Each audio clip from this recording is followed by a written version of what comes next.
Welcome to the Healer Circle, where extraordinary healers share their personal journeys, wisdom, and how to heal yourself. My hope is that their insights, practical tips, and aha moments inspire and guide you in discovering your own spiritual gifts to reach your highest potential. Welcome, Rachel, to come to this little chat with me to share and tell us a little bit more about inner child healing. Yeah, thank you so much, Ingrid. I'm really excited to be here today and share about this powerful work that I really believe in. Yeah, I'm really curious to learn and dive into it more because as a healer myself, doing massages in the past, then moving into the energy world, and then realizing, oh, well, I have intuitive way of also channeling information. And often we dive into like past life healing or childhood healing. And then I'm like, wait a minute, this thing is called inner child healing. And then when I met you, I'm like, oh my God, you do this. Can you share more with our listeners? What is inner child healing?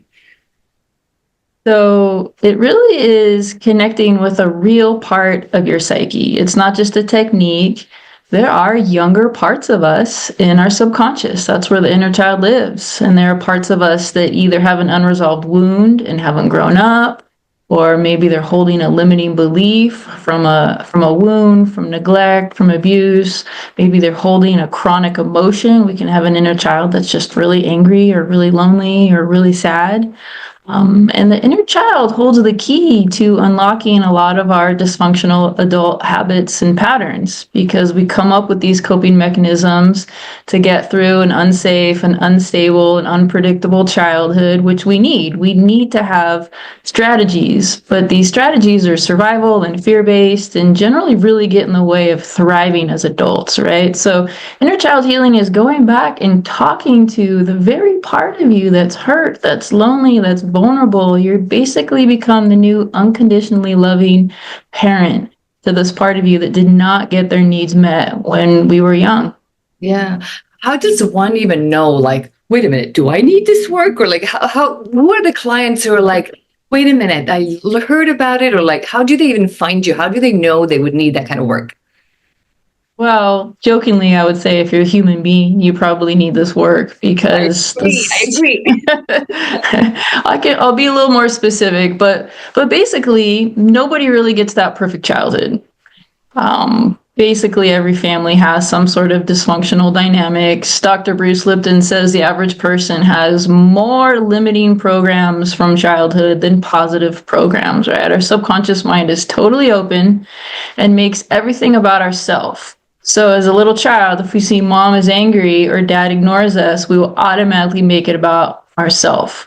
Mom's mad because something's wrong with me. Dad's ignoring me because I don't deserve love or something like that, right? And so that's how we develop these programs. So even perfect parents, mostly perfect parents are not going to be perfect all the time. So pretty much anyone could really benefit from this. But I say that inner child healing really helps with self-esteem, self-worth, the way we feel about ourselves, how we show up in the world, our goals and dreams, boundaries, self-expression, and is really, really important for romantic relationship issues. Nothing is going to trigger us like our romantic partner, especially the more deep and profound the love is. That person is just going to bring stuff up. So we need to be able to take accountability for our wounds, for our projections, for our limiting beliefs, be able to self-nurture and take responsibility for our side of any dysfunction in romantic relationships. And one thing I want to add here, because you did say that, well, as a child, we take on these beliefs. And I think what we as adults often forget is like, well, I understand now, as an adult, like it was silly of me to, or I misunderstood or don't even think about it, that the things that we decide as a child, let's say, like my parents were divorced as well. And we kind of blame ourselves or we think that we're taking around responsibility. And now even as adult, I'm like, well, obviously it wasn't my mistake, or maybe we don't even address it, but that child still hasn't been addressed, right? It's like, even now as an adult, I'm like, well, everybody has it worse. So can you tell us a little bit more? Like, it doesn't matter that now you're an adult and like, well, I get it now, it was fine, but there's still that emotional in the body or in your subconscious, or can you tell us a little bit more? Yeah, that's a really good point. So we're basically bridging the gap between what our adult mind has learned and what the inner child still believes. Yes. So it can be really profound to have even just a 10-15 minute conversation and let our inner child know, oh, honey, that was not your fault. I know it felt like it, and I understand why you think that, but there's nothing you could have done to have stopped that. Mhm. You weren't prepared for that. You didn't have the skills. That wasn't your job, and I'm so sorry that you felt like that. So that's a way that we can start to get into the subconscious. And that's where our life really changes is when we deal with the subconscious. When we as an adult consciously decide, oh, that wasn't my fault. That wasn't about me. That's only 5% of our brain. And whenever emotional triggers kick in, we will always revert to the subconscious. So that's why I'm a big fan of subconscious healing because that gets to the roots rather than putting a little band-aid on the top and leading us to coping strategies as adults. We want to get to the very core wound, the root of it. So there are many ways to work with the subconscious, but I love working with the inner child because it also creates a loving, healing relationship with ourselves. A lot of us are able to give love, compassion, forgiveness to other people, but find it difficult to do that for ourselves and may even kind of beat ourselves up a little bit. So, inner child healing helps us to be really mindful of the way we relate to ourselves, the way we talk about ourselves, the way we nurture ourselves. So it's really important to get to the root of the subconscious and not just decide consciously, I'm important, I matter, because that doesn't quite filter all the way down where we need it to. Is this work something that could be done remotely, or do the people have to come to you in person? Oh, I do all of my sessions remotely. Yeah, absolutely. I just make sure that people are in a stable enough place. Like if somebody was, having a psychotic episode or maybe suicidal, then I would recommend that they have an in-person practitioner. But for the vast majority of people, remote is really great. And I make sure that I teach people skills so that going forward, they know how to connect with the part who's hurting. They know how to give self-soothing language and compassion so that we start the work in the session, but then once they're in the playground of life, which really can solidify the healing, that they have the tools to be able to do that on their own. So, what are some of the things if I'm like, oh, I have XYZ, therefore I know this work could help me? What are some of the main things that people come to you with? Yeah, absolutely. Well, difficulty with loving themselves, feeling not good enough, that's really a pervasive human condition in some way, feeling like I'm lacking or not good enough. People pleasing, having difficulty saying no, self sacrificing, that whole realm of things. Being small, kind of playing small, not putting yourself out into the world or putting a mask on that feels socially acceptable. So, not really being authentic, kind of going along with the crowd, things like this. Most romantic relationship issues are going to stem back from our childhood. So, it's really important to be able to look at inner child healing and comfort and nurture yourself. Yeah. Feeling stagnant in life, goals and dreams, money issues. I mean, most things really, anything around limiting beliefs, the inner child, and especially if it's a recurring pattern in life, the inner child is probably going to be holding a pretty big key to it. Yeah, I often say that everything goes back to your childhood from ages 3 to 7 plus minus 3 years. And of course, there's other things. What is the rough age actually where someone's like, oh, well, my child was so young that they wouldn't remember or know, or oh, they were old enough already. What's a rough age where you think this is coming from? The issues. Well, I mean, all of adolescence really. So from 0 to 7, apparently all learning is subconscious. There's no uh, logic, I believe is what it is. There's no ability for the child to reason and think, well, is that true? Do I believe that? It's all just downloaded. Okay. So that's why the first 7 years are really, really important. But then our subconscious mind is still really open until about our mid-teen years. And so really our whole childhood really shapes our internal operating system, the way we feel about ourselves, the way we show up in the world, which affects everything because that internal operating system runs 95% of our life. Yeah. And also what I remember once from long ago, the parents finally got divorced, but they were like, oh, wait a minute, everything, was kept from the kids versus my parents were like physically fighting. We saw it's coming and in some ways we're able to comfort ourselves. Well, maybe now it's better.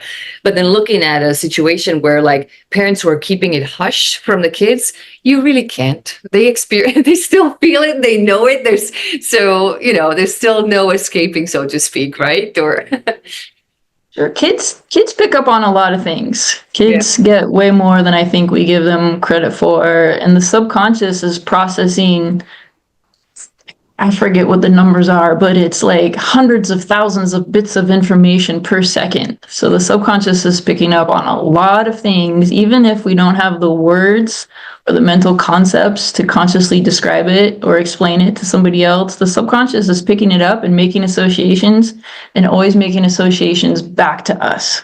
Yeah. Is there a way you could share a little bit for the client to get a feel for like, okay, if I would like to have a session with you, what do we do in the beginning, in the middle, and in the end? And then what can I expect out of the doing the session or few? Sure, yeah. Well, I invite anybody who's interested in this work to schedule a discovery call with me so we can talk about your healing goals and how I might be able to support you. Sessions are about 90 minutes to 2 hours. I strive for 90 minutes, but I want to make sure we have a good 2 hours so that we finish in a really good place so everybody's feeling good. And I say everybody because that's you, your inner child, and then any other inner children that may have shown up. Because sometimes we have a whole crew on the inside. So we do them over Zoom. The first maybe 30 minutes or so, we talk about the adult issues that you're wanting to work on, any relevant information about what it was like to grow up, and then we come up with an intention for the session. So let's just say in our romantic relationship, we don't feel appreciated and we do everything and it's building resentment, right? So then as we talk about it a little bit more, maybe it comes out, I just don't feel like I can say no. So then our intention is to talk to a young part who feels like she can't say no. We're not going to diagnose that it was 8-year-old you, middle school you. We're just going to invite in a part of you that's at the core of the issue that you're working on. And we open up to the subconscious using the heart-brain coherence technique. It's not hypnosis. You're still fully conscious and aware, but it does open the door to the subconscious, and it makes our brain more open to new ideas. So we do that for a few minutes. We invite in this part, for example, Stakes, who feels like she can't say no. I help guide my clients into meeting this part through a visualization. And then at the beginning, I help create safety and rapport. You are an adult. Adults have let your inner child down. So we just want her to know that he or she is safe with you. Everything's okay. It's okay to share anything. Yeah. And then I basically guide my clients in having a conversation. I don't talk to the inner child directly because it's not for me to decide what's right or wrong, but I keep track of everything the inner child says and shares. Sometimes it's symbolic, like images, body sensations, feelings. So I make sure we address it all. I offer suggestions along the way and encourage clients to use their own words to connect with the inner child. And sometimes we might do some symbolic energy healing, like just yesterday, her inner child was feeling very weighted down, very, very heavy and weighted down. So we kind of talked about what that weight was. And then my client asked for help from the universe, whatever that felt for, that resonated with her. Maybe it was her guides. I'm not sure, her higher self. I let her decide to clear some of this weight. And she yawned and yawned.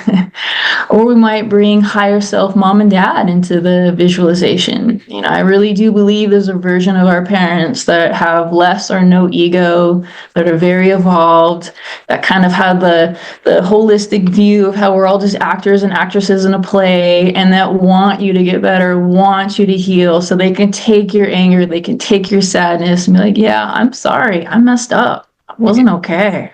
But I do really love you, right? The subconscious doesn't know the difference between what's imagined and what's remembered. So we might have different kind of reimagining, repatterning, some sort of energy healing, but a lot of conversation and a lot of tenderness and a lot of love. And if you're not used to giving yourself love, I really encourage you to think about a beloved pet or a child or someone that you just love. Feel that in your body and direct that toward your inner child, because they are every bit as precious and adorable as anyone else in the world. It's just, unfortunately, for a lot of people, that's a foreign feeling.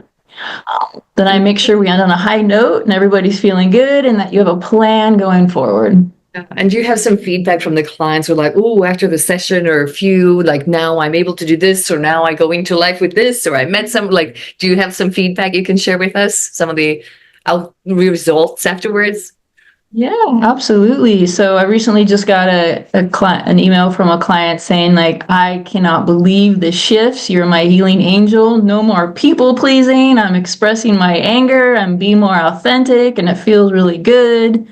I had a client finally open up a business. She left the family business because there was a lot of pressure to conform, be a good girl, do what you're supposed to do, but that's not what she wanted to do. Um, Even a Really client, live the fullest, right? Like it just helps you start living the life you're meant to live and be the best version of you, enjoying it while you're doing it. yeah, it's shedding the programming and the conditioning that was put on you. Yeah. That's not really you, right? So that's going to kind of hold us back, keep us smaller, be more fear-based, survival-based, not really thriving. So it's shedding that, right? So it's our ability to say no, to set boundaries, to vulnerably share about things that are uncomfortable to share about traditionally, but that are important in our relationships. Yeah. Talk about childhood or like inner child.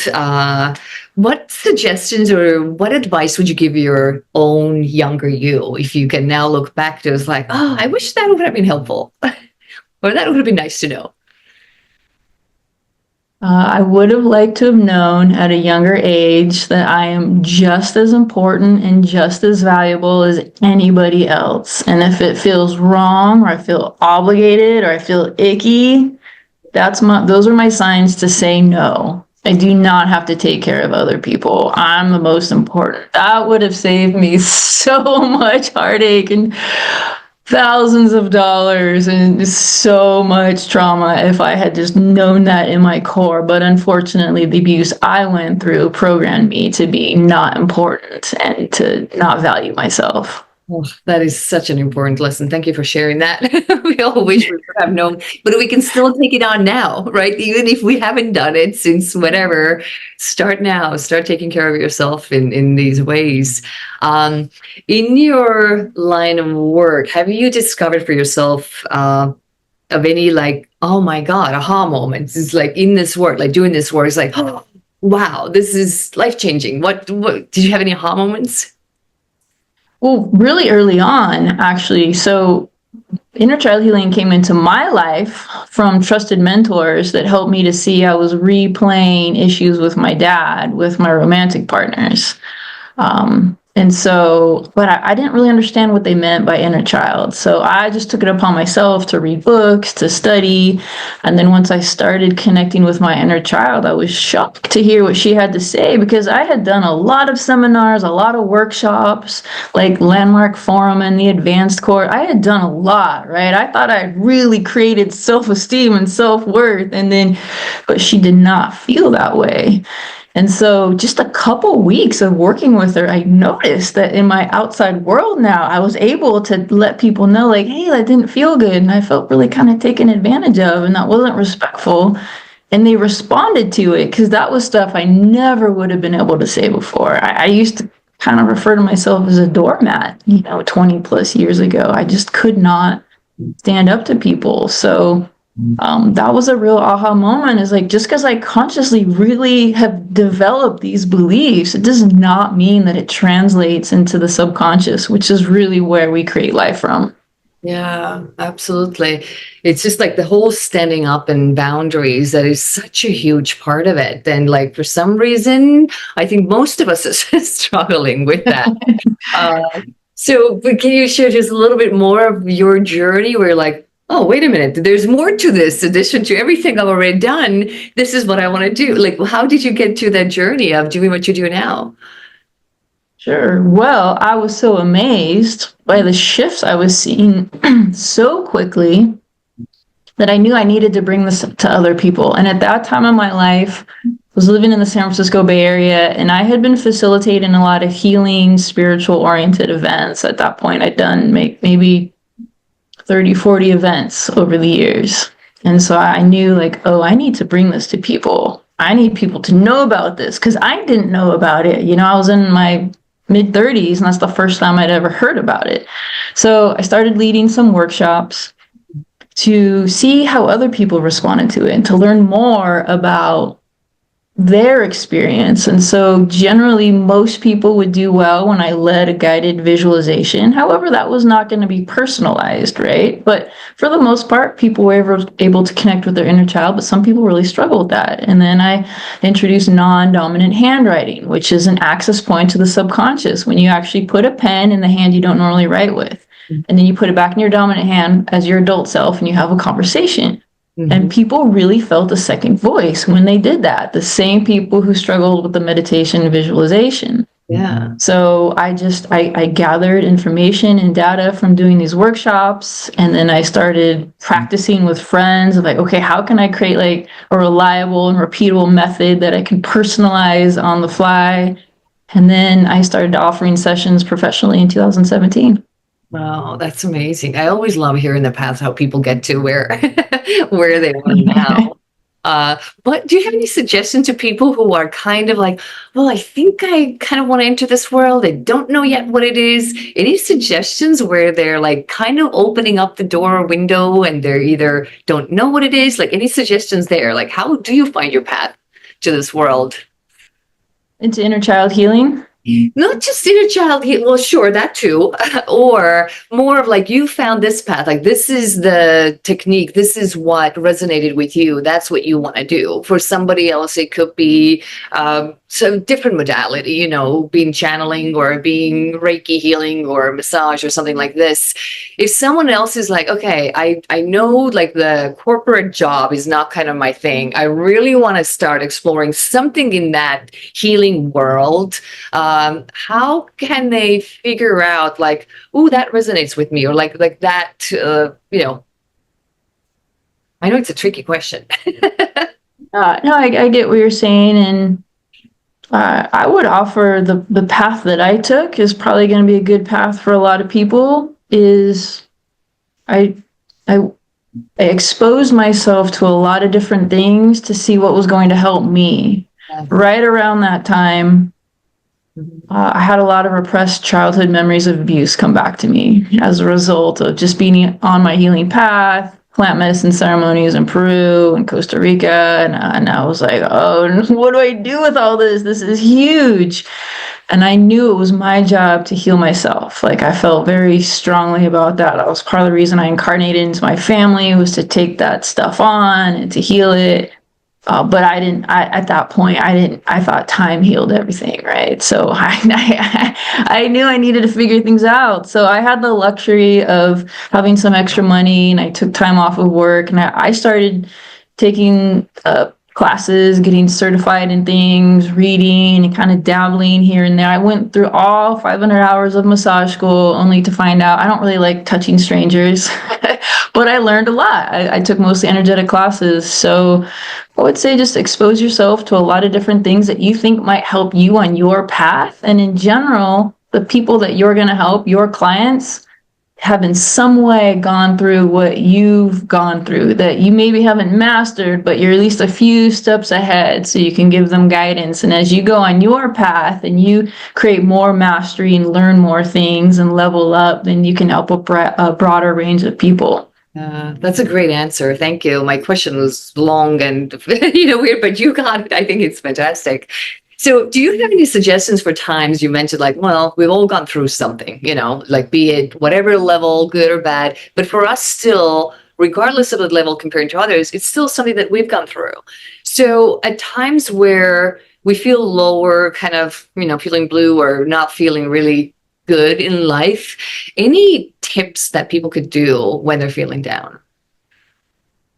Yeah, absolutely. If it's been going on for a while, like I'd say, more than a few days, work on your nervous system. The nervous system has maybe gotten dysregulated, and it's harder to regulate our emotions. So body scan meditation, adaptogenic herbs, belly breathing, time in nature, turning off electronics late at night, using blue blocker glasses, turning your Wi-Fi off, just being gentle on your system, gentle on your body, I think is something that people overlook a lot. Mm-hmm.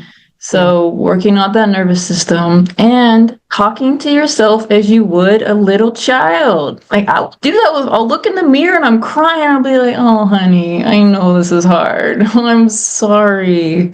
Yeah. We're going to get through this together. Like, I love you. I think those are two pretty simple but profound shifts that anyone could start making. Yeah. These are great tips for anyone. And so I often ask other people who are healers, because I've heard some people like, well, if you're a healer, then obviously you can do it all, right? You don't need anybody from outside. I think like, well, no. So I know I'm already setting you up for that answer, but still, I think to me it's so given. But what's your take on the do the healers need to be healed too? Well, yeah, we're wounded as well. We've been through a lot, and that is something that I continue to work on. Part of my trauma response is I do it on my own. I Yeah. don't need anybody. Not that I don't need anybody else, is that I don't want to reach out to somebody else. So recently, I just got a generational healing session locally where I live in Reno, and it was a hands-on session, and it was really, really powerful. I really felt a shift, and it worked with an ancestor that was holding something that I had inherited. It was despair. And I'm really grateful that I had that session. So I think it's helpful to get outside help. We are not meant to live in isolation. Yeah. And healing really happens in community, because also a lot of healing, in my opinion, is theoretical until you get out into the world. If you're just alone in your living room and don't have to interact with anyone, triggers are not as likely to come up anyways. But then also you're going to be missing positive experiences, and positive experiences are also another way that we heal. It's more and more information for the subconscious that there are safe people like us. It's okay to share our feelings and be out in the world and be who we really are. Yeah, definitely. What motivates you to keep doing this work? That's a really good question. I do really feel like it's what I was born here to do. I really feel like it's a life mission. You know, ever since I was young, I knew that I wanted to help people. I just didn't know how. At first, I thought it was going to be holistic nutrition counseling, and I got my master's degree in that. But I was like, wow, it's not exactly what I feel. And then once I discovered all this trauma in my family line, it's I mean on both sides, like any family, but particularly deep and dark on my father's side. I knew that this was something that, as a soul, I came here to do because I knew I could do it, because I felt powerful enough. So I feel like I want to live up to that, and so the more also I help clients, I also learn from them. It's not just it's a one way. So I learn from them, and it just makes me feel good to feel like I'm on my life path, doing my life mission, and it helps me to trust the universe that I have support, and that I'm on the right track. That's fantastic. I'm so grateful you're here to share all those things with us and letting people know that, well, just keep testing waters, try out different things, see what resonates with you. And then when you feel that click, like, oh, this is, like you said before, like, oh, I thought this is me. No, not really. This is me. No, not really. And then you're like, wait, yes, this resonates. It's my, past experience or my family history. Like whenever you feel like there's the magnetic pull or connect, click, I guess you'll just know, or you feel it. Well, absolutely. I think one of my most important values in life is freedom. It's Mm, freedom. You know, yeah. I think as a soul, I value that. I think I've traversed the cosmos having lots of wild experiences. As a child, I was very much enslaved. So I think freedom is really important to me. And so when we clear trauma, we clear trapped emotions. That's another modality that I do. The body code is clearing out trapped pain of the past. Then we become free to be who we really are. There's also, to me, the spiritual side of things is free from the matrix, not being enslaved by the conditioning of the control systems. And that's another passion project of mine is to be free in that way.